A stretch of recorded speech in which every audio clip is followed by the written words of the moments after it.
What's it like watching a clip reel like that? Do you kind of see your whole life flashing?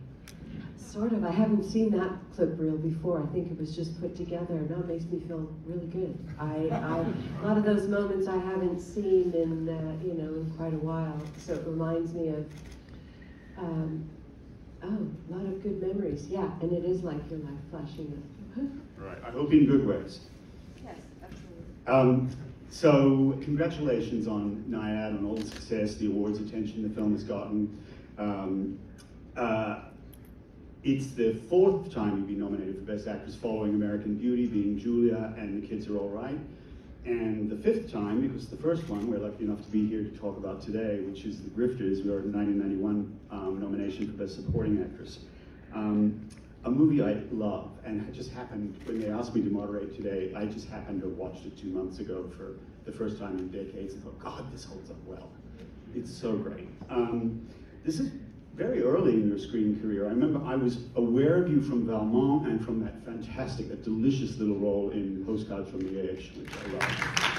I thought, oh, who's this woman? And then you turn up in this film as Myra Langtree, a great character. Do you think it's fair to say that Grifters was a breakout role for you, and how did it shake things up for you at the time? It was a breakout role. It was the 3rd film I had done, and I had made The Great Outdoors, which is a Dan Aykroyd, John Candy comedy. Thank you. A classic, if I may say. No, I don't think Milos Forman ever mentioned that I had done that film. I mean, when I met him, he didn't say anything about it. I don't know if he would have cast me had he known. No. Anyway, I was here in New York, and so that was my first feature, and that was like such a gift and such a thrill. And then I did Valmont, which is this period film, it took 6 months to shoot in Europe, and it was the movie of just a dream with this very famous man who had just won the Academy Award for Amadeus. Right. And so it was a great, great experience. And actually, so Milos Forman at one point was going to make Dangerous Liaisons with Christopher Hampton, who had written it because he wrote a play. There was a play of Dangerous Liaisons that was very popular. This is the novel that it's based on. Then they parted ways. So that's why there were 2 versions. There was Dangerous Liaisons with Michelle Pfeiffer and John Malkovich and Uma Thurman, and then there was Valmont, the other one that I was in. I was up for both movies because they ended up making these movies at the same time. For Stephen Frear's movie, I was up for a very small part of a woman. There's a scene where he writes a letter on a woman's ass, and that was me in that one. And then I was up for the lead in the Valmont movie, which I then got. So then when Grifters was his next film, Stephen Frear's next film, he met me. He asked Milos to see some footage from Valmont, and then he met me for the Grifters, and then asked me to do it. So you stayed in his mind? I don't know if I stayed in his mind or not. I remember when he called me back before he was going. Dangerous Liaisons was made first, much more inexpensively. They shot it, and we were arriving in France just as they were leaving. So then they put their movie out, and it was coming out just as I returned. And it was a big success, and ours was a big flop. But for me, I had never had a movie that had had a life after I'd made it.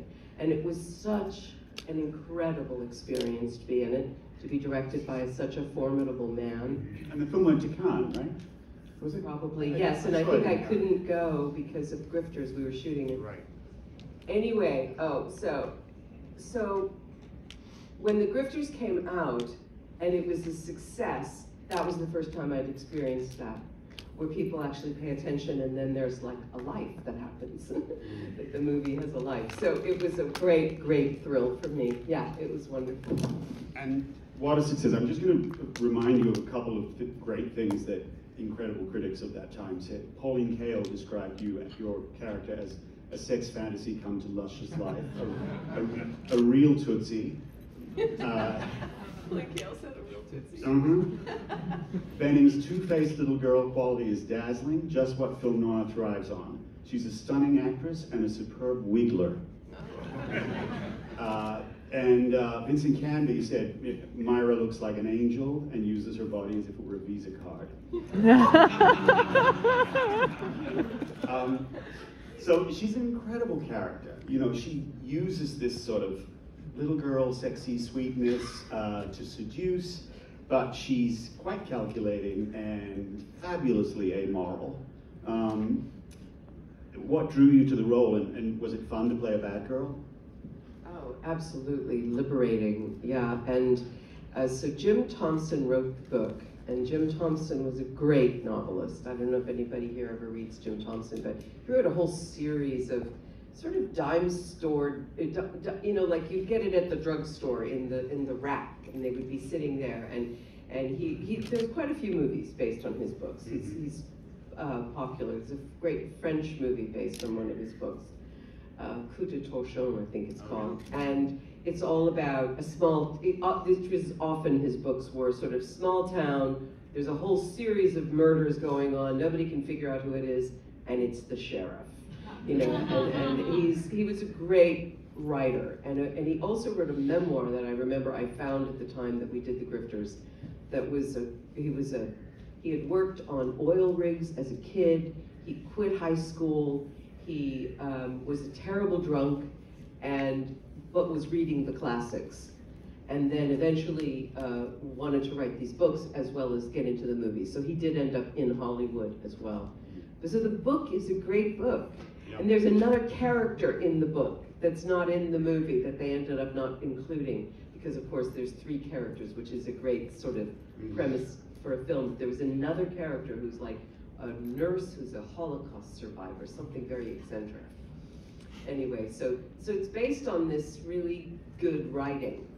And I think the 3 of us all started with that as well. Donald Westlake adapted it, and he's a great novelist. Super crime fiction specialist. and a great novelist as well. So all of that really, that matters. You know, when you're diving into a character, there's all that background. Frears told me to watch Gloria Graham. You ended up playing. I did end up playing Gloria Graham. So, but at the time, he told me to watch her movies. She was, of course, one of the great femme fatales of film noir. And what an actress, and what a man, her life was incredible. Anyway, so I watched her, and he also told me to lighten my voice, obviously. And yeah, I got really into it, and I don't think I ever read for him though, and I'd certainly never done anything like that. So he sort of took it on faith. I think maybe somebody else turned down the part too. I keep meaning to ask her. I think Gina Davis might have turned it down because she was doing something else or couldn't do it or didn't want to, whatever, for whatever reason, scheduling. So I lucked out that I got to do it. It was a great experience. When you think about the film now, are you at all surprised by how fearlessly you went there with this role? I have to watch it. I thought maybe I'd come and watch it, but I didn't. I haven't seen it in a while. It was a turning point in my life, and I had been to Europe, and I had made Valmont, because I was raised in a very conservative Republican household, and I'm pretty modest actually as a person, so it's not in my nature, you know. But I knew it was a great part, and I knew that the stuff that I was doing was really. There was humor, right? That's how I saw it, which is a different matter than sort of earnest stuff. So, yeah, I guess I sort of needed to do that at the time. And I remember too, as we were shooting it, the first, you know, when you're doing nudity on a set, people are generally pretty careful. Not always, sometimes there's horrible experiences where people are not treated well, but that wasn't the case at all. And I wasn't a child. I mean, I was 31 years old or whatever I was. So I remember, though, the first assistant director who's in charge of the set was very careful, you know, making sure, okay, it's a closed set, and they have to, you know, lock everybody out while we're shooting and all of that, which was really sweet. And, although it's kind of ironic, isn't it? Because then it's like a movie that everyone sees, but still, you know, when you're shooting. And so I remember they were always very careful, but it's kind of a funny circumstance because, you know, you have your clothes off, you're running around, and then they say cut, and then the director is coming over to chat with you. So generally, like, there's a wardrobe person who comes over and like puts a robe on you. So at first, that's kind of what we were doing, and then we would chat, and they'd say, okay, ready to go, and then they would take it off. And then after a while, it's like, oh, forget the robe. It's like, what's the note? You know, let's go ahead. So in a way, it was liberating. You know, it really was, and in a good way. And not so much for my poor dad. He just passed away 4 months ago, and he was 97, and he never saw the Grifters, as well as a few other movies that I made. What about your kids? You know what? I don't know if they have or not. You know, it's funny, some of the movies they've seen of mine and my husband's, and some of them they haven't. They have, you know, because we never really talked about that, and they said, hey, you know, you should watch our movies. So some of them they've seen, some of them they never have. And so that's a good question. I don't know if they have or not. I'm going to see a couple of them later, so. Yeah, I know. Like, oh, Mom, did you have to do that? No, I think they would be the opposite. I think they'd be like, good on you, Mom. Just did that. Yeah. So you mentioned that Jim Thompson being widely adapted for the screen. You know, around the same period, there were a lot of hard-boiled crime adaptations, like Elmore Leonard. There was still some James M. Cain happening. Yes. And most of them, even though they came more or less from this tradition of film noir, which is of course full of great female protagonists, but in that period, most of the crime films of that period are very male-driven. And this is a film where, okay, Roy, the John Cusack character, is the central figure in the movie, but the protagonists are really the competing femme fatales who are fighting for control of him. That's right. And I just wonder, you know, was that a great opportunity to have two great women characters leading a movie at that period? It was thrilling, yes, and Angelica Houston, who's such an incredible woman and became a friend and is so formidable in the part, as well as the other actors. It's kind of filled with these wonderful other character actors who step in. Pat Hingle. I mean, Pat Hingle's one of the great American actors, and that scene with the two of them where he beats her up and oranges is just unforgettable. The other thing I think that was really influential in the film was the costumes. Richard Hornan was the costume designer. He's no longer alive. He had a huge impact, I think, on me and Angelica, and his ideas and the way that the film ended up looking. He had a big impact, and that design and his ideas and the way he went about that, her in those suits and the short skirts and the jackets, and then me in the stuff that, and I think that dress, there's a dress, I think it's in the scene where he beats me up at the end, that I think was an Elia dress, and I think Angelica had that dress. And I think she's the one that sort of brought it in and said, we should use this, or at least not do a knockoff of it. Nice. And so, you know, she's got great sense of costume herself and a great sense of style. Comes from being a Halstonette. Oh, Yeah, right. she was a Halston girl. That's right. Of course. And she was a great model. So, yeah, so that was all those things make such a difference. And I think the costuming in that really made a difference in terms of certainly did for me and for Angelica. I mean, the costumes are obviously part of it, but there's such an interesting line the film straddles in taking material that's set in written in 1963, so set sometime in the early 60s or late 50s perhaps, and moving it up to Los Angeles in the 1990s without ostensibly changing the language. I mean, the language is very pulpy and very much crime. You're full of really colorful crime vernacular of that period. Did you have to sort of experiment and play around to get the right kind of delivery for that dialogue? Because it is almost stylized. It's not naturalistic dialogue. Yes, that's true. It's a very interesting question. Yes, I think so. And I remember we did rehearse some, because I remember going in and working on these ideas that I'd sort of cooked up. And of course, when you're starting, they're not solidified, they're not concrete. It's just, oh, there's this in my head, and something that I'd seen somebody do in a film, and based on what I was watching. And so, I remember we did get to rehearse some, and I also remember there was a certain amount of like, oh, there's this little bit in the book, you know, can we include that? And so we were working a little bit on the script, not much, but a tiny bit.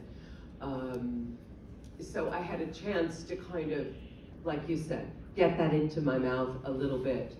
I also remember I had long hair that, I don't know, it was that long, but it was like probably to here, brown hair. And in one afternoon, the hairdresser, who's a wonderful hairdresser, and she's not working in movies anymore because she decided she'd had enough, but she came to my hotel. She cut it, bleached it, and permed it all in one. She did the whole thing all in one day, and that was great. You know, that really makes you feel different. Once you've got that, and you've got this costume, and the shoes always make a huge difference. Whatever your shoes are, it influences everything, how you walk, obviously, especially. So all of that, and having a chance to get the words into my mouth a little bit in rehearsal. I think we read through it a couple of times and then talked, which is a great advantage, because sometimes when you do films, you have no rehearsal. Right. So you talked a little about working with Angelica Houston. What about Stephen Frears? A great director. This is a British director, his first American film. Very versatile, great at multiple genres, but in my experience and that of pretty much everyone who's ever interviewed him, a famously grumpy, bad-tempered Brit.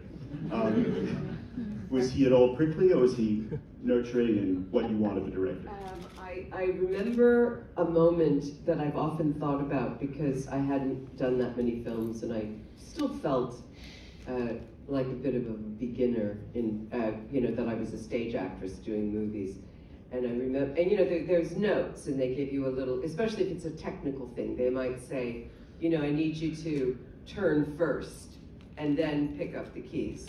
Or I need you, something just kind of mechanical, not so much an acting note, but just something specific that you need to do. You know, I need you to turn more that direction before you say the line, or something like that. And so I remember we were outside, it was a scene, I think I'm walking, and I think I do drop my keys or something like that. And he gave me some, you know, like a note like that, like, can you turn first and then do it, or something like that. And so we did it again, and I forgot to do it. And he came up and he said, well, you know, you didn't do the thing I asked you to do. And I said, oh yeah, I forgot. And he said, you're paid to remember. Except he said it with an English accent that I almost just did, but I didn't do it. You're paid to remember. You know, and so, but generally, I think he was quite hands-off. I think he was, he's very good at eliciting things out of people, I think, because if there's a question, he'll say, I don't know, I don't know. I don't know. He says that a lot. And I think he does have ideas. He's just kind of like, he knows if he says something, then that one thing happens. How do you find a maximum creative environment where people are offering things and having ideas and coming up with things, and some surprising things might happen? You do that by keeping things a little bit loose. He's very organized. He loves to work, you know, as I'm sure you know, because you cover movies. He's just always doing the next thing. He loves to do the next thing, and our paths have almost crossed a couple of times since then. He's always working on the next thing. So he's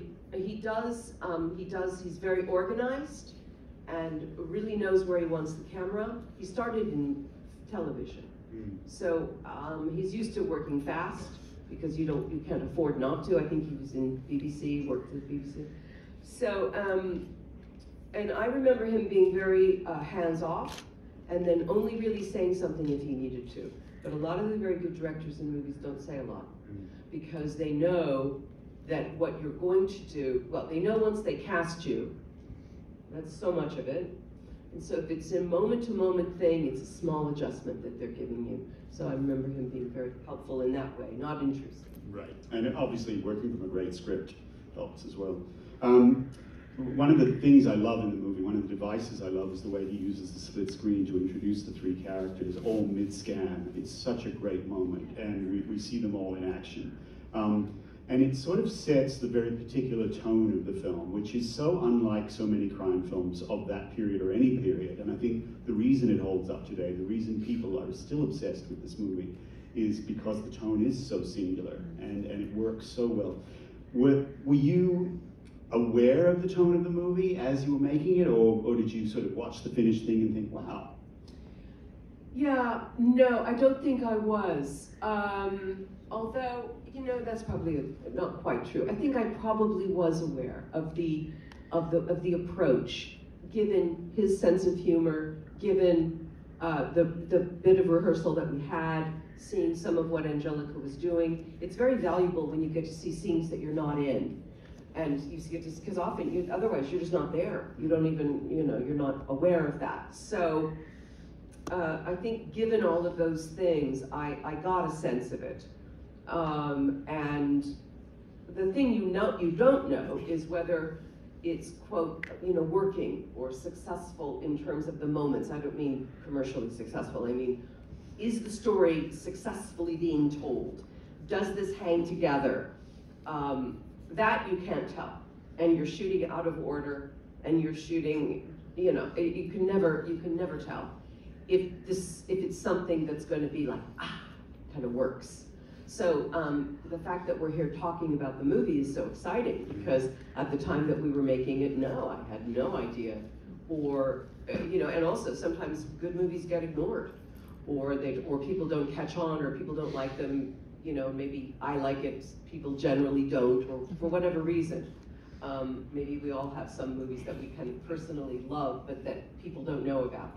But this one was recognized by the critics as being good, so that was exciting. Yeah, and its reputation has only grown over the years. I mean, it's one that we all still love. Was anyone here seeing the film for the first time? A couple of people, yeah? Oh, a lot. Nice, great. I mean, one of the reasons we do love it, I have to say, I tweeted about doing this Q&A the other day, and some of the responses I got from people were like, a brilliant playwright, David Ajmi, who has a play that's transferring to Broadway called Stereophonic, which is amazing. The best American play in the last few years. He just responded, I'm obsessed with this movie. And then Daniel Goldfarb, who created the HBO series Julia, about Julia Child, said, you know, his obsession to the movie runs so deep that the season 2 finale, where she's making lobster a l'Americaine, he completely based the music on the soundtrack to the Grifters. So, you know, people love this movie, and I think the reason a lot of us love it is that it's very dark. It's very, it could be gloomy in other hands. It's very unsettling, and it ends on tragedy, but it's also just wild fun. It's so sexy and seductive. There's so much great sexual tension. The dialogue is so snappy. You know, it's so pleasurable as a movie. For a movie that ends on such a bleak note, it really is a lot of fun. Did you find, and Myra is such a brilliant comic creation.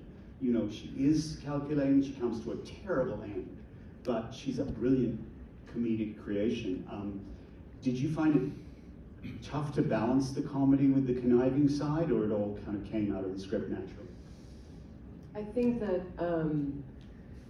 I think what I think of in the moment is that you're playing the truth of the moment, and so sometimes that's funny, and sometimes it's dark, and if it's good writing, you might have audiences that laugh sometimes, and then other audiences that find something not funny at all. And so that's an interesting reality. Of course, you experience that on the stage all the time. You know, you play a play a bunch of times and you have all these different reactions. But when you do a film, then sometimes the same thing. So I think in good writing, there's a knife edge of something being funny and something being really sad or desperately disturbing. So maybe some audiences might find it funny and some might not. But I think that one of the things you're talking about is style. And what does that mean? And when I started in the theater and I was coming up and doing a lot of classical plays and being trained in that world, you know, they would say, well, this is a style play. And I would think, you know, what does that mean exactly? What does that word mean, style? And then I worked with one director in the theater who said, well, all that is a shared sense of reality. And I think that's a great definition of it. So in the Grifters, like you were saying, the language has a style to it. The look, it is slightly heightened. And the way that the story unfolds, and like what you were talking about, the way he puts the characters up on the split screen, all of that is a style. And because he's a good director, he can bring all of that together. That's how I see it. And that you accept it, that it's not like reality, but yet you go with it. And you say, okay, I'm being told a story, and it is as a heightened style. And there's something really fabulous about that, if it works. I think Myra also, you know, she's you know, she's a con artist, but she also has an incredible sense of fun. I mean, Yeah. the scene where she is sleeping with the skeevy landlord I mean, the way she sort of talks about the sandwich at the deli she saw that afternoon, I mean, it's hilarious. Yeah. And it's almost like she's sort of taking herself out of the moment to not think about what's really happening. Yes, I think so. And I think it's also very much in the book, that the sense of humor that it has and the twisted sense of that. And I know, I felt too that, of course, when you are the person who's scamming people and ripping people off, I mean, I think she's got a true criminal mentality. You know, she has no scruples. But that's one of the things that's great about the movie too, that we don't have a detective character kind of letting us look in from the legal side. You know, we're in there with the criminals and we love them. Yes. And I mean, I think that Myra and Lily, Angelica Houston's characters, are, you know, we talk a lot about films that have aged badly because of their treatment of women in particular. And this is a film in which I think the women characters are treated quite well. You know, they're treated with absolute dignity. They're quite ferocious. They're not lesser to any man in the movie. I think that modern edge is one of the reasons why it holds up so well. Yeah, that's interesting. I hadn't thought about that. But yeah, and then they also are abused, and they are, you know, treated badly. Well, yeah. In a way that is A bag of oranges in the guts is not. Yeah, but it's kind of it's a good, you know, that is true to that world, and it's true to the story, and it would happen, and it should be in the story. But I think now there will be, you know, it would be maybe more difficult to do that. I don't know. I don't know. Perhaps not. So you mentioned your theater background. I know you've been acting since junior high. Were you Maria in The Sound of Music? Did I read that? I think there was like a sort of best of like little talent show where I got to play one scene from that, and not very well, because I can't sing like Julie Andrews, that's for sure. But Julie Andrews was my idol. And that was one of the movies I saw when I was a kid that I thought, wow, I loved that movie and I loved her. I think we had the same upbringing. So you came back to New York in 2014 to do King Lear in the Park with John Lithgow, and then on Broadway in 2019 you were in, I think, a fabulous revival of All My Sons with Tracy Letts and Benjamin Walker. Is there any chance we might see you back on a New York stage anytime soon? I would like to. Probably won't be for a while, but just because of the time commitment that it takes, and I would have to be away from Los Angeles. But I would like to. I would like to do smaller plays as well, you know, off Broadway or whatever, not only on Broadway. But yeah, I would like to. Thank you. I would. Well, I hope so. One final question. What's next? I think I read that there's a Maggie Gyllenhaal project, a Frankenstein version with an amazing cast. You and Christian Bale, Jessie Buckley, Penelope Cruz. Peter Sarsgaard. I mean, I loved her first feature, The Lost Daughter, so Yeah. very curious about that. Yes, that is coming up, and The Lost Daughter was amazing, and that's a great book, too. Yeah. It was the first one of hers that I had read. Yes, Someone gave me the book, and I read the book, and I thought, this is the strangest, most fascinating, bizarre story about this woman who finds the doll on the beach. It was so weird, and the movie was great. But yeah, she's written a movie called The Bride, and Christian Bale plays Frankenstein, and Jessie Buckley plays the bride, and I am the scientist. That's so great. So it's a riff on James Whale as well as Mary Shelley? I'm not at liberty to divulge that. Oh, can't wait, either way. Anyway, thank you so much, Annette. Annette. Thank you for your effort. Thank you very much. Thanks for coming. And congratulations again on that. Thank you. And on the GRIFTERS, which is timeless. Thank you. Thank you.